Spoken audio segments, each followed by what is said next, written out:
Nous avons dissous la Constitution, nous allons dissoudre les institutions. Le gouvernement est dissous.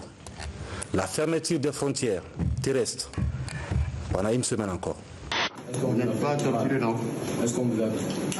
On a touché à un seul de vos cheveux. Président depuis 2010, Alpha Condé, 83 ans, reste impassible et assiste impuissant à la possible fin de son règne. À la tête du putsch, le lieutenant-colonel Mamadi Doumbouya, ancien légionnaire de l'armée française et chef du groupement des forces spéciales, une unité d'élite à l'efficacité redoutable. Nous ne sommes pas surpris parce que nous n'avons eu de cesse, y compris sur vos antennes, de dénoncer la malgouvernance et les dérives dictatoriales de ce régime, qui est coupable quand même d'avoir pris en otage tout un peuple. Les gens sont en train de manifester de joie, des cortèges de motards et de véhicules, ils klaxonnent partout, qui crient, ils scandent liberté, liberté.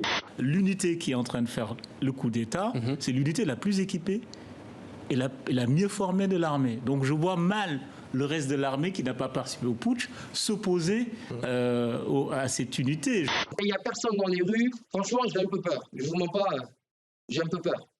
Par contre, ce qu'il faut voir, c'est que vraiment ce coup de force contre le régime Condé ait été mené au nom de l'intérêt national des Guinéens. Ça, c'est la grande question qu'il faut poser aujourd'hui. Alpha Condé a réussi quand même à transformer un des pays les plus riches potentiellement, bien sûr, deuxième producteur mondial de bauxite, en un pays pauvre où les gens ont du mal à joindre les deux bouts. Alpha Condé est un redoutable tacticien et fin connaisseur de la vie politique française parce qu'il en a été un des acteurs, hein. C'est même pas un observateur.